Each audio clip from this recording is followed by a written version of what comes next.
first thing we did was measure the glass to make sure we have the right amount of film. So I always give myself a couple inches extra. Materials not so expensive that you can't afford to give yourself a little bit of room to play.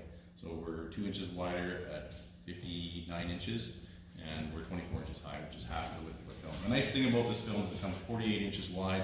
I can do my Jeep and Lance's Jeep with the same length of film. So what we're going to do is clean the window, scrape off any of the impurities, I guess, or road debris or tar or whatever is going to be stuck on here. What are you cleaning it with?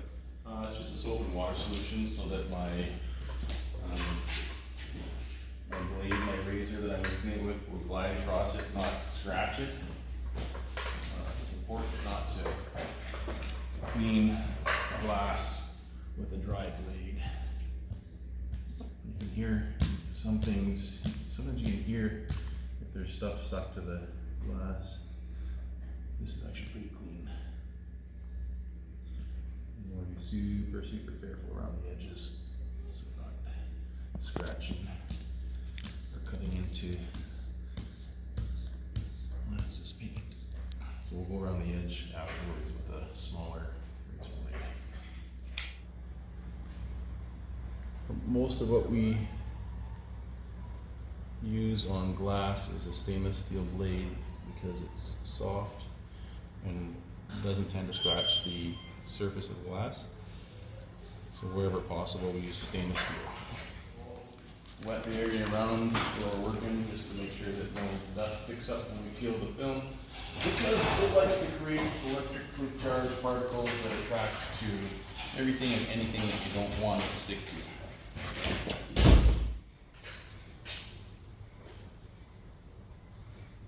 What is that?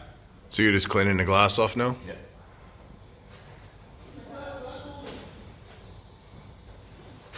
Paying close attention to if there's anything still on the glass. It's pretty good. We're going to use a couple different tools here. Typically I use the hard cards when I'm shrinking the film, but on this Jeep I think we're going to be laying the film on the windshield because it's so flat without shrinking it first. I like using the gold card because it doesn't tend to react to the heat or leave plastic behind on the surface that we're working on when we're heating it. I don't think that's going to be the case today. Hard squeegees with a rubber edge, a couple different hardnesses that we'll use as well for pushing water out. Those will be probably our mostly used tools for this application. It's a soap and water solution. It'll help the film to slide and not stick right away when we go to put it on. Now to get the film, originally, there is a backing on there? There's a backing on here. We're going to peel it and soak it. Make sure you know which side the backing is. How do you figure out which side the backing is? You peel it. So the backing is on the outside. On the Exoshield roll, when you're pulling it off the roll, it's on the outside. So, Oh, okay. so we're going to soak it, keep the dust down, and then we're going to peel it and stick it to the glass. Usually this is a two-person job, but my second person, Lance, is occupied with the camera.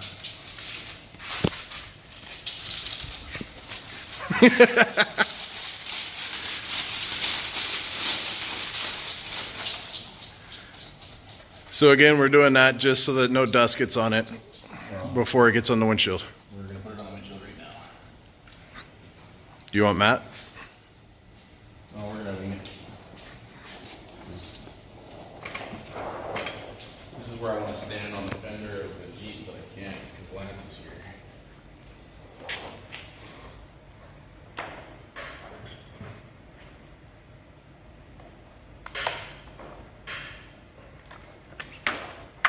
Yes, that's sketchy.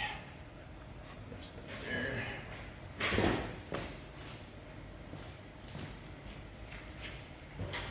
I'll limit the time that this film is exposed to the light here.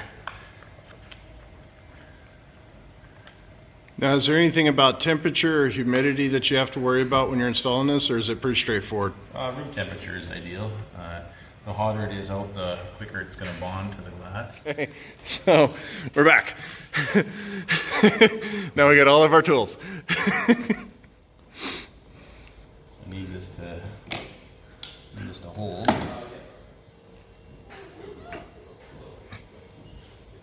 That'll work from the inside out. Get it started. Soap solution may have been a little too much soap in it. It's looking good already. Yeah, I didn't have to pre-shrink this Jeep, so Jeep owners were lucky. So if it wasn't a Jeep and it was a curved windshield, how do you install it then? You would have to use the heat gun to shrink it like you do tint? You want to pre-shrink it yet on the glass like tint. Typically, we shrink with the film on the glass backwards so that the surface that you're pushing or shrinking on or using it or tooling on is not getting scratched. And then when you go to apply it, you flip it the other way because your window should be symmetrical one side to the other. So I could have pre-cut this a little bit more, would have given me a little bit less material hanging around, but I was just so anxious to get it on here before he gets another rock chip. And you're just talking a matter of dollars. This isn't matters of hundreds of dollars for that extra to give you that insurance, correct?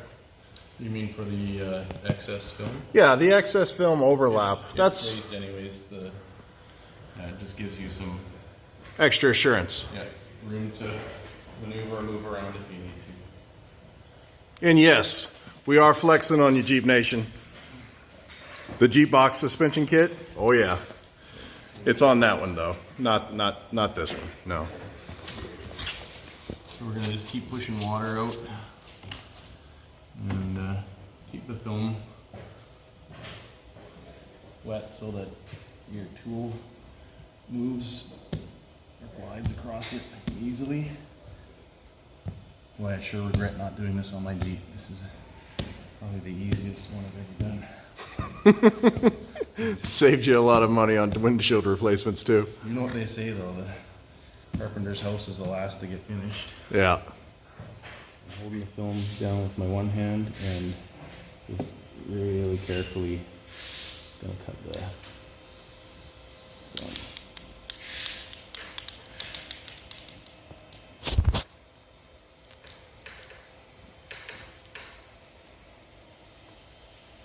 Can't believe I didn't do this to my Jeep.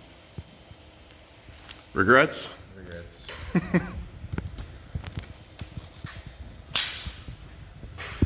we got that edge cleaned off, so now that water's not going to wick back in as much, and we can start pushing it out, and it should start bonding a lot better now that the water's not crawling back in there from the excess film that's sitting on the outside of the glass. Just using a harder card now. It's got a soft edge on it, just to prevent from scratching the film if there's any dust on it. That's what we should end up with, is a nice clean line. You can hardly tell that there's any film on there at all.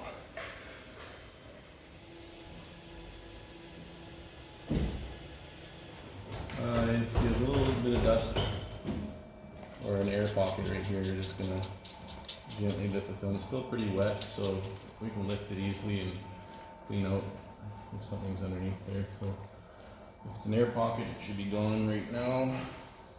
If it's dust, I'll have to lift it again. Looks like it's dust. Okay, so how do we get rid of dust? Very clean hands. I'm just going to lift it and we're just going to kind of massage it out.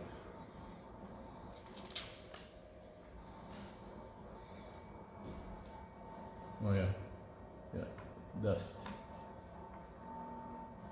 So even all that extra work you did to ensure that we didn't get dust, we still got dust.